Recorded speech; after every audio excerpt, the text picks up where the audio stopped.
Okay, part two. My phone is acting up. Okay, we was back on marriage, right?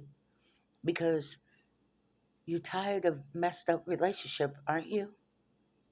You have been through the men of the world that done humped you in and out of bed with men, in and out of bed with women, and for some reason you crying out.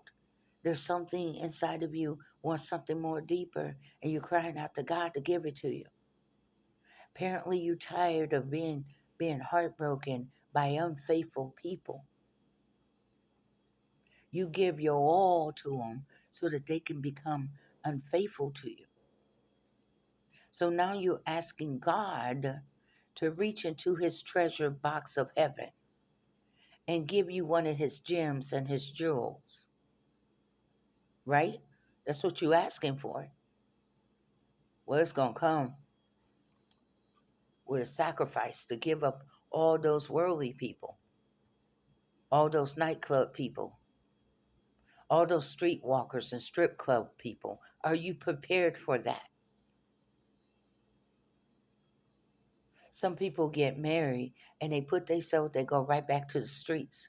Why are you married to the streets and not at home with the wife that God gave you or with the husband that God gave you? I thought that you wanted to be married. Why are you still out there in the streets, still searching for what? Don't you got a husband at home? Well, what else could be out there that you're searching for? Don't you got a wife at home that cooks and clean and will do anything for you because she loves you?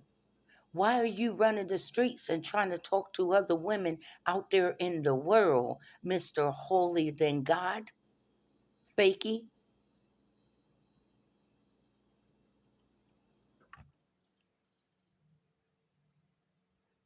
I was saying that I'm a minister and I have the certificate to do marriage, funerals, and baptism.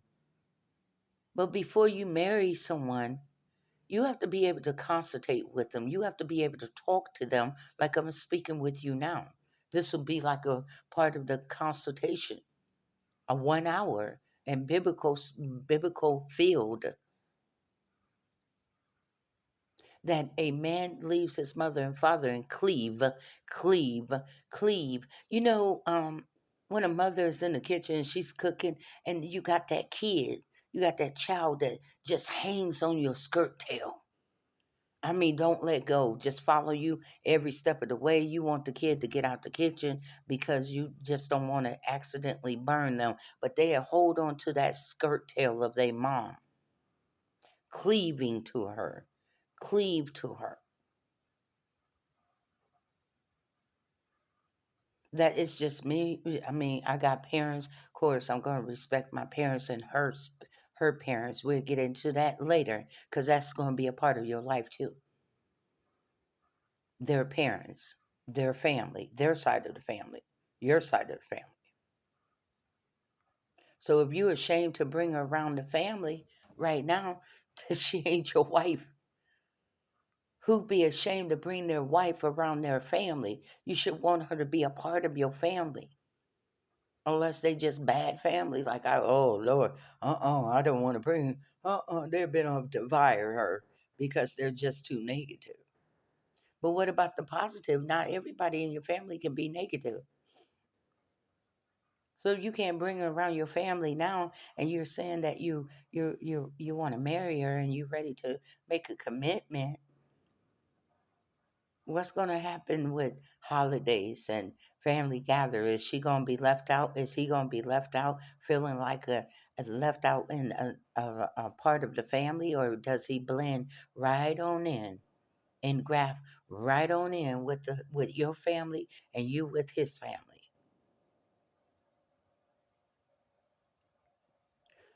God wanted me to speak on this.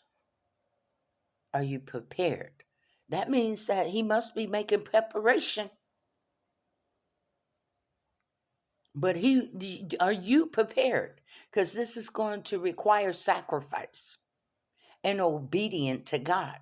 Because, like I said, draw a big old circle, even if you got to do it on paper, and go get some yellow crayon and color it yellow so that you can get somewhat of the ideal visual ideal, since men are visual, ideal that God is the head,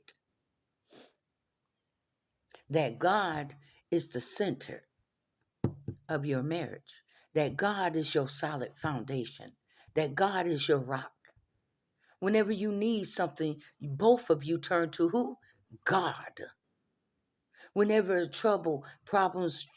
problems come up, you no longer dealing with it by yourself. Who do you bring it to? You and your wife bring it to who?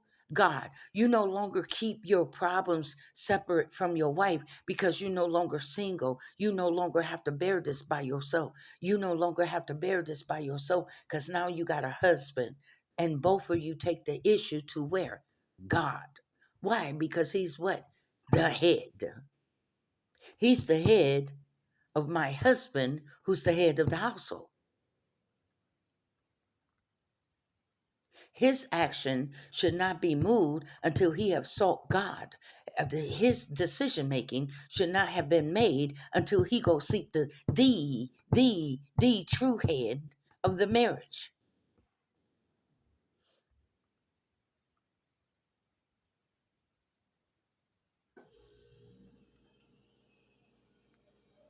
Are you prepared for marriage? This is part 2.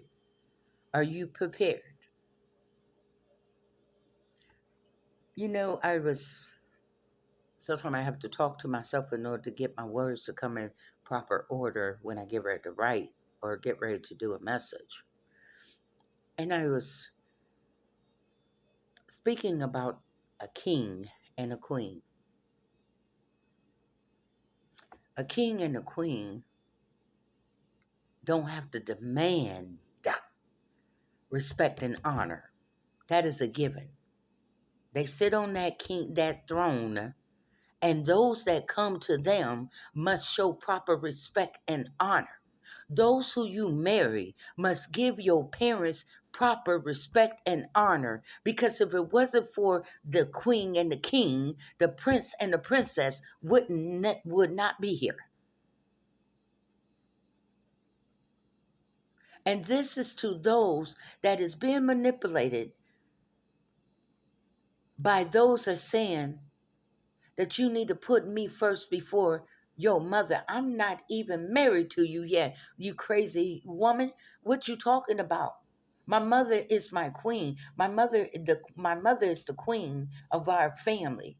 If it wasn't for her giving birth, I wouldn't even be here. So this is a given thing. This is not something that it's an option. This is a giving thing for you to respect my queen, my first queen, for you to have respect for my mother. This is not an option. This is not a competition of you being in competition with my mother or you being in competition with my father. This is a given. The mother and the father is the root, or they would never had a son to be the prince, or they would have never had a princess to be their princess.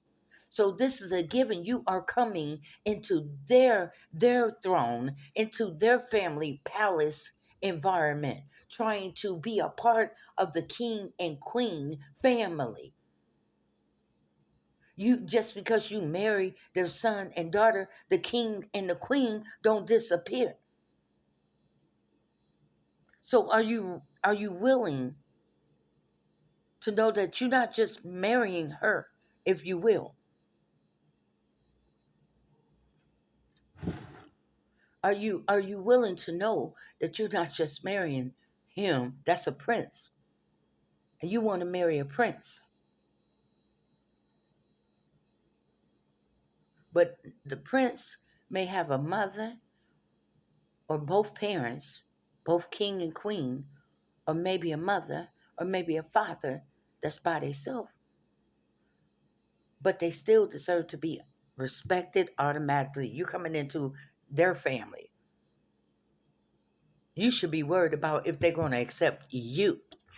And you should be on your best behavior, not your fake it, make it, bake it. But also, that means I'm being myself, but I'm giving you proper respect.